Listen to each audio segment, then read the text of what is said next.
Next, this topic is related to the negotiation and definition and the different approaches for the negotiation, right? So, interdependent parties with the divergent beliefs and goals attempt to reach on agreement, and there may be some issues they want to just mutually resolve those issues that mutually affect them. So, in this case, that they use some discussion to produce a more satisfactory arrangement, exchanging or sharing some resources. We have different approaches. So the first approach is the distributive approach. So distributive approach to negotiation, win-lose orientation. It means view that one party definitely will lose something when the other party will gain something. So this is win-lose orientation. This is most common when the parties have only one item to resolve. It means only one problem. If they have one problem, one issues to resolve, so then one will win and other one will lose. The other approach in the negotiation is integrative. It's a mutual gain, win-win situation, right? Win-win orientations that approaches to the negotiation. Resources at stake are considered expandable. If there are some resources, they can consider these resources can expand more rather than fixing it. If the parties work creatively together to find solutions, so both parties will have win-win situation and have privilege of the problems they have, right? They will be, the both parties will be having a privilege after solving and resolving their issues. And this is more common thing when multiple issues are there. Multiple issues are there, like open for discussion. Everyone is open for discussion.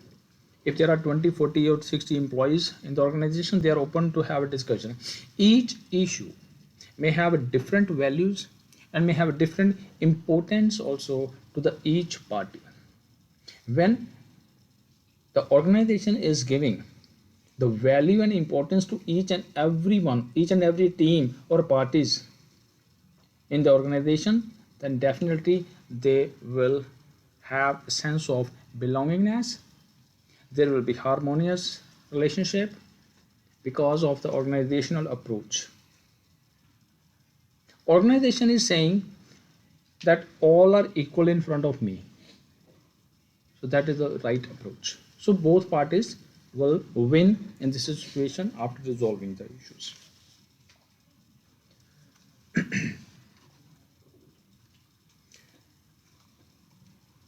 Develop goals and understand needs. What are the goals of the organization and what are the requirement that it should be developed first and should be displayed and propagated to all the employees in the organization. And successful organizer or negotiator develop some goals. Three goals setting positions in bargaining zone model. What are the three goals setting that we will see on the next page? Successful negotiator focus on their own need, and means specific need can be satisfied by the different goals and actively consider the various goals that may achieve their needs. And successful negotiator also anticipate and have some estimation that the other party's goal and their underlying needs as well. Now if we talk about bargaining zone model, what is that? In the bargaining zone model, that we have the first one on the left hand side, you will find your initial point. Your initial point means you're opening, right? Best expectations at the initial point that we want this one, and potentially this is the anchor point, anchor discussion at the point that closer to own target point. Their own target point is also there, but they are just going to give some opening point which is very closer to their own target point, but avoid setting too high. and which undermines the trust and break off the negotiation. The second is a target point. So target point here, your target point, your realistic goal or expectation for the final agreement. This is the initial point. From the initial point that you want to go to the your own target point, right? So negotiator will hire and clearer target point obtain better outcome, but also need to avoid some over optimistic expectation that reduces also joy, right, which can create problem. So it should be like need to reflect on some facts and figures, on facts. Now there is some point which is known as a resistance point. So your resistance point is also there, the point beyond which you will make no further concession. This is the resistance point, that's it. For till this point we can go, beyond this we are not in reach to that. So your initial point, your target point, and your resistance point. So resistance point is determined by BATNA, BATNA, that we will discuss. Bargaining zone. This is the bargaining zone model. So bargaining zone means like area between your initial offer point and other buyer's initial offer point. So you can say your resistance point and opponent's resistance point, both. This is the area which is known as bargaining zone, which is a continuum that parties move along in opposite direction. Now you should know your BATNA and power. What is the BATNA meaning here? BATNA means a better alternative to a negotiated agreement. It's a kind of alternative, different alternatives are there. The best alternative. This is the best. For example, if we assume that Mr. Sam can sell his car to someone else and he just decide to sell at $7,000, then $7,000 is Sam's BATNA. Means best alternative. In such scenario, an agreement will not be made as Sam is only willing to sell his car for a minimum of 7,000, not below this. While on the other side, other party, John, is also willing to purchase the same car but at a maximum of 6,500. This is the minimum point, this is the maximum point. So minimum point is the floor price, max is the ceiling price. So there should be BATNA between these two. The strong BATNA means the more appealing your best alternative is, the more comfortable you will feel asking for more in your current negotiation. So strong BATNA, that is to secure in the knowledge you have a good option waiting in the wing. When the strong BATNA can be created, strong alternative can be created only because of the knowledge and experience that you have. Now we come to know about what is a BATNA. Now the best alternative to negotiated agreement, which represent the estimated cost to you for walking away from the relationship, and estimate your power in the negotiation, and having more than one BATNA means more than one alternative to the negotiation, which increases your power. And also be aware that people tend to overestimate their BATNA. Yes. So negotiation power, it all depends upon the sources and contingencies of the power. Mean high experience or expertise, high non-substitutability, high visibility. Source and contingencies of power also improve BATNA. It means the best alternative, the strong BATNA can be created if you have a good source of information, good source of experience and knowledge. So there is a, for the negotiation something, there is some process.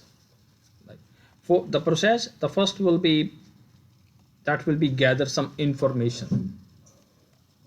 In the process, that first will be the gathering information, then manage concessions and time and relationship. So the first one that we have, gather information. Information is the cornerstone of the effective negotiation and discover other parties' hidden needs and a resistance point. So in this case, you need to discover first of all other parties' hidden needs. What is their need? The hidden needs. What is the what? Why actually they just want to have a bargaining or negotiation with us? What's the reason? What is the resistance point? At that particular point, they will just walk away. They will not agree upon this. What is the resistance point? Take an example in the real estate. The buyer agent and seller agent. Seller agent is known as the listing agent, buyer agent is known as the buyer agent. So buyer agent is talking to the seller agent about the buyers and the sellers their own expectations, right? So buyer is saying I want to buy a property at a $500,000, and seller want to say that I want to sell this at a $525,000, not less than this. And there he is saying like I don't want to buy this property above $500,000. There should be a settlement between these two. The mediators are the buyer's realtor and the listing realtor. They will just make the deal done. In this case, the buyer, the one party, they need to find the hidden needs and the resistance point at which there will be no any deal. Once that you come to know, this is the last to last point, that the seller is not going to reduce from the $525,000 to $515,000. Not possible. This is they have their resistance point. Below this, the offer will be collapsed. They're not going to have, there will be no any deal. So may discover multiple dimension, transform distributive and integrative negotiation. So distributive and integrative negotiation. So it means win-win solutions or one win and other lose situation, right? So both kind of scenarios that we will have. So information gathering strategies. Information is a really and a most important point in this. Listen closely to the other party. When you are just listening, active listening properly, you will get to know about a number of things. And use open-ended and probe questions. Probe mean investigation type of questions. There should be open-ended questions so that at the time of negotiation you should be able to know what exactly they want. Unless that you have the good questionings, a number of questions, you won't be able to find what actually their requirement and resistance point is. No one is going to tell you the resistance point, but you need to judge it when you're talking to the client, or here in this case when you're talking to the other party. Pay attention to the non-verbal communication, not only the verbal communication, the written one or just speaking or words, but also say like their face expressions, their movements, their eye movement, their thoughts, that you can read from the non-verbal communication as well. Just in the case of negotiation, you should pay some attention towards this. Communicate your inner thoughts and reaction to the others' proposals as well. This is also one of the very important, and encourage other parties to provide further information that will reduce your concern. Now, if we talk about concessions, right? So concession communicate priorities and motivation. Concession means one party revision of a negotiation position so it comes closer to the other party's current position. One party position is this much and second party position is this much, other one, right? So this is just revising of the negotiation position, and it is necessary for the parties to move towards agreement. Both the parties they should compromise, should agree upon the resolution. Slowly both they are coming closer, means they are just going for towards the agreement. Concessions are a form of a communication. Signal the relative importance of each issue being negotiated and also symbolize each party's motivation to bargain in good faith. Why the parties are just going to have a bargain?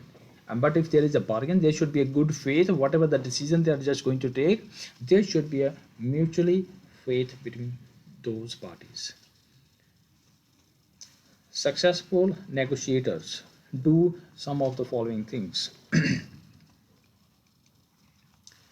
Clearly label each concession as concession and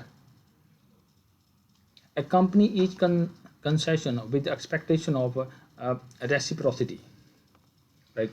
If someone is giving some concession, other one also wants some concession, they also give some concession, right? So reciprocity or reciprocate. Use multi-issue offers. So multi-issue offer means not one issue at a time, just going to resolve the multi issues and offers at one time. So it means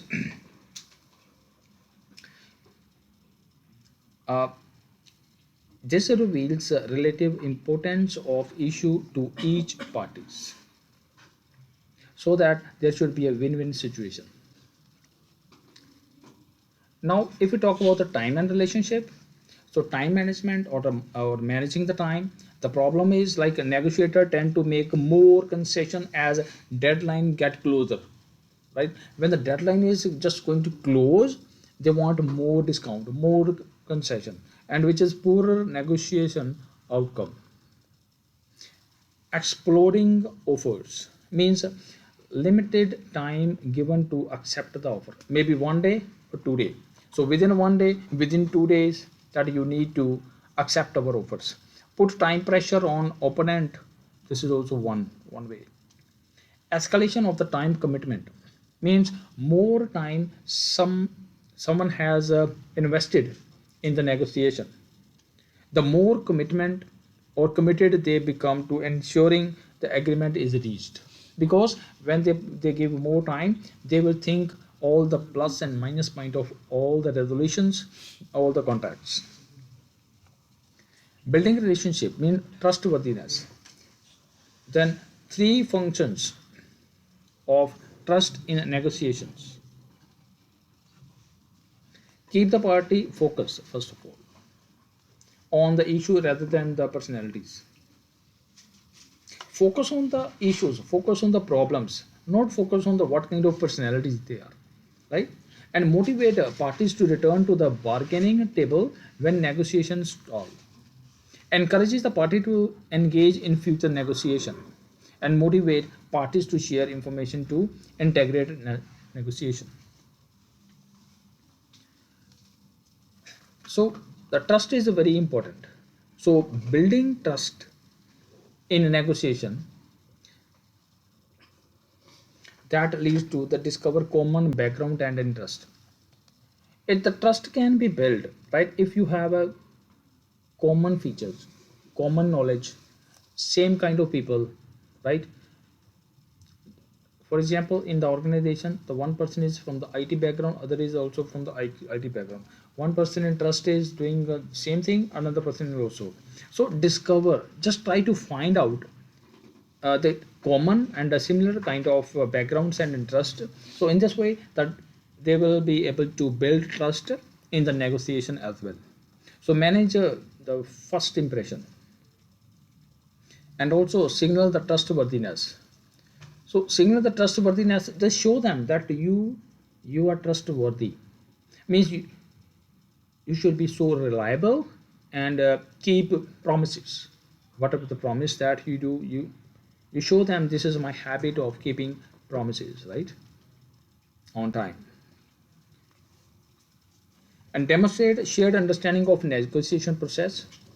So if there is some process or norms and expectations are there, so show them like we have a proper understanding of all this total process from the beginning to the end, including expectations as well.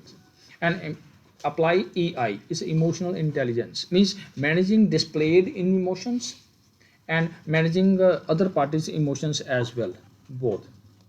Now if we talk about negotiation setting, the location is very important.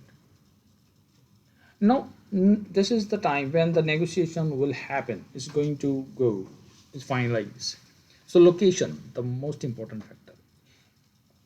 Easier to the negotiate on your own turf means familiar with the negotiation setting and easier access to the all the resources and consider as a neutral territory. And good negotiator prefer face to face, not on telephonically or not on phone calls. So that is the good negotiator. If you really want to have very good negotiation, it's better to sit together. Not only that, you will go for the verbal and but non-verbal communication as well. So you will come to know the real point. What is the real point or touch point? So generally it is considered more beneficial to the negotiate in the location that not only offer bargainers various practical advantages but also increase their feelings of being comfortable. In most cases, the location that start these feelings or initiate or ignite these feelings is taken to be negotiator's home location. If we talk about the physical setting, maybe at the time of having a conversation or the meeting, then there should be like a sitting arrangement. If we say the relationship affected by the physical distances, where the negotiators will sit, maybe proximity to like it should be very near to you or maybe far. This also affect the negotiation as well. And setting formalities, right? Some formalities or spacious. And in this way, they convey the win-win orientation by dispersing people around the table. Now, if you talk about the audience characteristics, so audience means anyone with the vested interest in the negotiation outcome, right? So when the audience observes that negotiation tends to be more competitive, less willing to make a concession, and more likely to engage in political tactics. Now, if you talk about the gender and negotiation, in negotiation, women compared to men tends to set lower target points and accept offer near their resistance points or resistance. Rely less on alternative to improve their outcomes. Means accept offer just about their own resistance point and rely less on alternative. Different alternatives are there, but they just don't believe on dependent upon those alternative to improve their outcome. And avoid engaging in negotiation means accept the first offers. Right? Tend to accept the first offers. So receive more deceitful tactics by other negotiators and be viewed less favorably when using effective negotiation tactics. So women tend to negotiate as well as men through the training and experiences. So through the training and experience, they they can negotiate really very well as the men do. So today just I have explained about the negotiation